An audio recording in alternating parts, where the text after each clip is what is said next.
ساکن دهه گلابادی جماعت دهاتی به نام عبدی عوض فی ناحیه ایواسی عبدالحد دادوف این حجره منزل استقامتیش رو به آثارخانه تبدیل داد.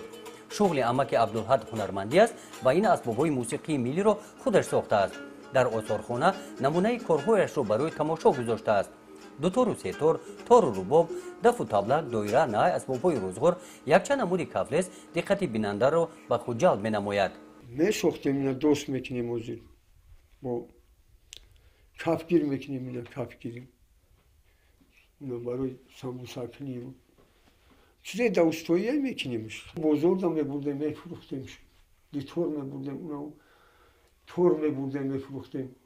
تور آونی خیلی وزمینان و خودچی نمی‌کنن.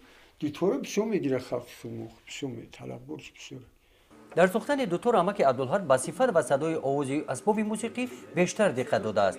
با مانند این دوتارها را با صنعت بلند گلپرتایی کرده در هر کدامش تاریخ ساختن آن را درج نموده است. در اینجا اسباب‌های موسیقی از سال‌های 70 عصر گذشته و سال‌های 2000 را دیدن ممکن است.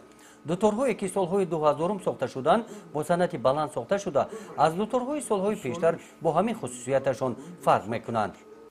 یک دیتور غلطید مده. خیلی یک دیتور غلطید که چند ترک همین پیشش گلبریدگی بود جای همین دسته.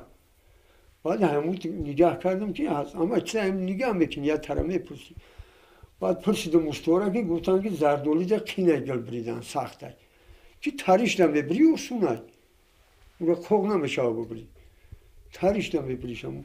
بودش کردی گلبریش میکنی مینویسی. یا خیلی آدم میگو که نوم بنویس.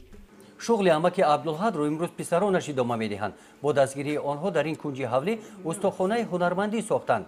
واسطه های مهنت آماده کار هستند. استا عبدالحد سینش از 70 سالگی گذشته است. او میگوید که از این شغل برکت یافته است.